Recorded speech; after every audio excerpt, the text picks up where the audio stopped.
قرآن مجید کی جو آیہ کریمہ کا میں نے حصہ تلاوت کیا تو اللہ کریم نے فرمایا المال والبنون زینت الحیات الدنیا، فرمایا یہ مال اور بیٹے دنیا کی زندگی کی رونق ہے۔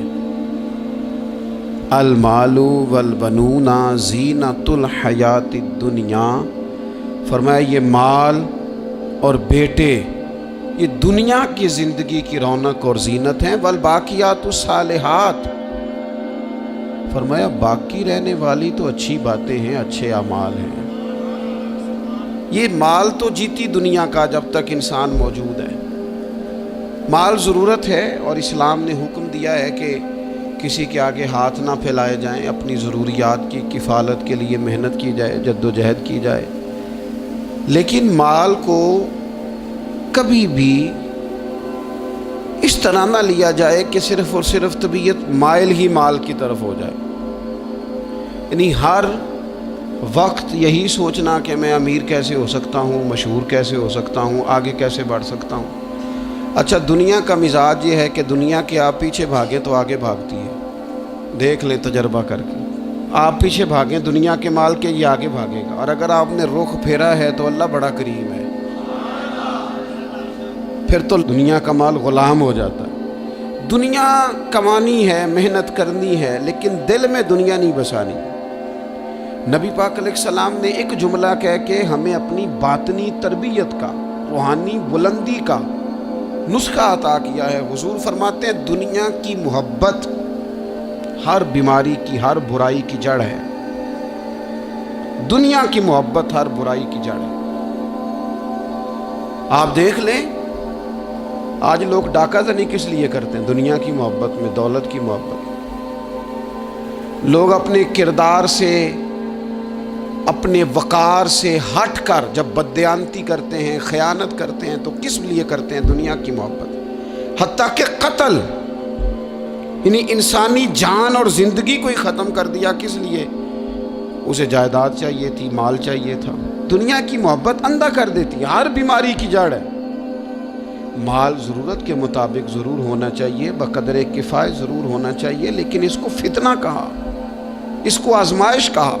نبی اکرم صلی اللہ تعالیٰ علیہ وآلہ وسلم نے فرمایا مجھے تم پر اس چیز کا ڈر نہیں ہے کہ تم پر غریبی آئے گی، بلکہ حضور فرماتے ہیں مجھے اپنی امت پر ڈر اس بات کا ہے کہ دنیا ان پر کشادہ کر دی جائے گی، ان کے پاس مال آئے گا۔ مال آنا، دنیا آنا،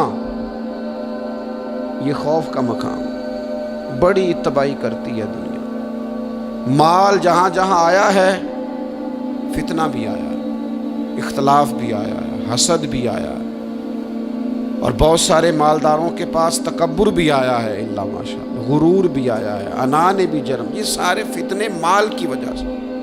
نبی اکرم صلی اللہ تعالیٰ علیہ وسلم نے بحرین کی طرف قافلہ روانہ کیا تو وہاں سے مال غنیمت آیا۔ کچھ لوگ ایسے تھے جو گئے نہیں فجر کی نماز پڑھ کے، اس لیے بیٹھے رہے کہ آج مال تقسیم ہوگا۔ تو حضور فرمانے لگے تمہیں پتہ چل گیا ہوگا کہ بحرین سے مال آیا ہے؟ حضور جی ہمیں پتہ چل گیا تھا۔ تو محبوب فرمانے لگے تمہیں ایک بات بتاؤں، ہر امت کے لیے کوئی آزمائش، کوئی فتنہ ہوتا ہے، میری امت کا فتنہ مال ہے۔ میں بڑی مشکل بات کر رہا ہوں آپ سے، اس کو آپ نے آسان نہیں سمجھنا، یہ بڑی مشکل بات کر رہا ہوں۔ پیسوں کی محبت نہ ہو دل میں، پیسوں کی محبت نکال دیں۔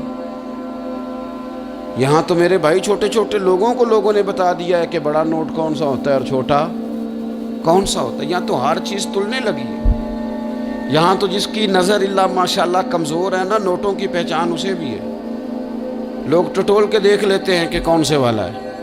یہ ان چیزوں سے تھوڑا سا اپنے آپ کو باہر نکالیں، ضرورت کی حد تک جو چیز بھی رہے وہ ٹھیک ہوتی۔ تو مال آزمائش ہے، یہ حضور علیہ الصلوۃ والسلام نے فرمایا۔ ذرا حدیث کا عنوان دیکھیے اور انداز دیکھیے حضور کی گفتگو کا۔ نبی پاک علیہ الصلوۃ والسلام فرمانے لگے دو بھوکے بھیڑیے، خالی بھیڑیا بھی خطرناک ہوتا ہے اور الٹا بھوکا بھی ہو۔ فرمایا دو بھوکے بھیڑیے بکریوں کے ریوڑ میں چھوڑ دیے جائیں اتنی تباہی نہیں کرتے جتنی مال کی اور شہرت کی محبت آدمی کے دل میں تباہی کرتی ہے، باطن اجاڑ دیتی ہے، ساری فصل تباہ ہو گئی، مسلی گئی، اندر سے ٹوٹ گیا، باطن سارا بگڑ گیا۔ کس بنیاد پر؟ شہرت چاہیے، کسی طریقے مشہور ہو جاؤں، کسی طریقے مال آ جائے، یہ دو چیزیں لے گئی انسانوں۔